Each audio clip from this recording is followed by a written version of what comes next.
6 septembre 1975, Cadarache, dans les Bouches-du-Rhône. Saddam Hussein visite les installations du commissariat à l'énergie atomique. À ses côtés, le Premier ministre, Jacques Chirac. Le leader irakien rêve d'un réacteur nucléaire qui pourrait faire de lui le nouvel homme fort du monde arabe. La France, qui a besoin de pétrole, lui donne satisfaction. Voici ce que la France vend à l'Irak pour 1,2 milliard de francs. Osirak est la copie conforme du réacteur nucléaire français Osiris. À l'ambassade d'Israël à Paris, les diplomates s'activent. Ils s'efforcent de convaincre les Français de renoncer au projet Osirak, qu'ils ont rebaptisé Chirac. Mais ces efforts diplomatiques n'aboutissent pas. Il faut trouver un autre moyen de contrer les ambitions nucléaires de Saddam Hussein. C'est alors que le Mossad entre en action. Dans la nuit du 5 au 6 avril 1979, l'opération est déclenchée. Pour pénétrer dans l'entreprise, les agents du Mossad doivent détourner l'attention des 3 gardiens qui surveillent le site. Le service secret utilise alors l'une de ses techniques habituelles. Il envoie sur les lieux une jolie femme. Au milieu de la nuit, ils ont monté une véritable scène de cinéma. Une très belle fille blonde manque d'être renversée par une voiture. Et elle commence à injurier le conducteur. Et du coup, tous les gardiens sont très occupés à regarder ce qui se passe dans la rue. Pendant que les gardiens observent la scène, un commando s'introduit dans le hangar numéro 3. Un bâtiment de 500 mètres carrés dans lequel est stocké le matériel irakien. Les artificiers placent leurs explosifs, munis de retardateurs.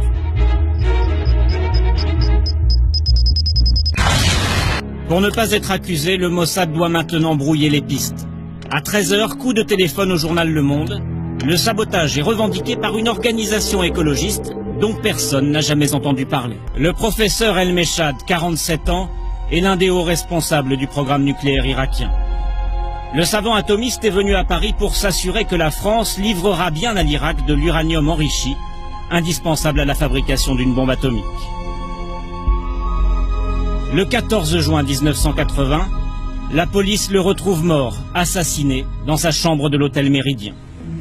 L'assassinat est lié au nucléaire, l'affaire est sensible. Elle est confiée à cet homme, Jean Baklouti.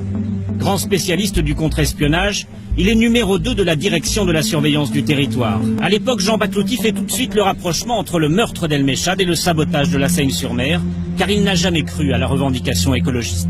Nous avons identifié physiquement le gars qui l'a fait. Nous savons quel est le gars, et si vous le connaissiez, si vous le voyez, vous seriez convaincu qu'il est capable de faire ce genre de choses. Pourquoi ?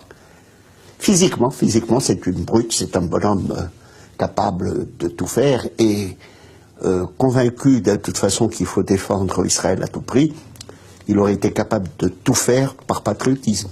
C'est un agent du Mossad, hein ? Ah, c'est un agent du Mossad. Cet homme du Mossad, la DST le connaît sous le nom de Krif.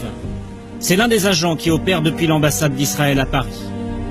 Mais pour prouver que Krif est bien le coupable, Jean Baklouti doit interroger Marie-Claude Magal. Si la call girl confirme que l'agent du Mossad est bien son employeur, l'enquête sera bouclée. 12 juillet 1980, boulevard Saint-Germain, 2h30 du matin. Dans quelques heures, Marie-Claude Magal doit se rendre chez la police. Une dispute éclate entre la call girl et un homme qui sort de ce café. L'homme pousse violemment la jeune femme sur la chaussée. Une voiture passe. Le témoin clé du meurtre d'El Meshad trouve la mort dans ce qui ressemble à un banal accident de la circulation. À partir d'un moment où ils ont su qu'on était en train de remonter la filière, il fallait se débarrasser de la bonne femme. Hein. Une cinquantaine de lettres de menaces est adressée aux ingénieurs français. Parmi les destinataires, Gérard Bontron, le directeur du projet. La lettre reçue par les ingénieurs français est explicite.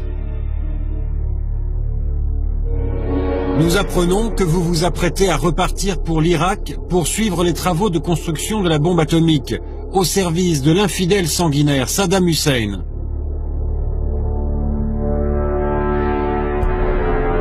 Si vous décidez de récidiver, nous ne répondons plus de votre vie, de celle des membres de votre famille et de vos biens. Les lettres sont signées du Comité de sauvegarde de la Révolution, un groupe islamiste inconnu. Là encore, comme après le sabotage de la Seine-sur-Mer, il s'agit de brouiller les pistes en faisant croire, cette fois, à une action islamiste. Mais lorsqu'ils passent aux menaces téléphoniques, les agents du Mossad ont du mal à se faire passer pour des terroristes arabes. À 2 heures du matin, j'ai été réveillé par une personne qui, s'exprimant avec un évident accent arabe, a répété en gros les menaces qui étaient dans les courriers que j'avais reçus. Et je l'ai fait répéter pour essayer d'en tirer plus de renseignements, et l'accent arabe a disparu, puis il m'a dit « Oh, puis vous m'avez bien compris, terminé ».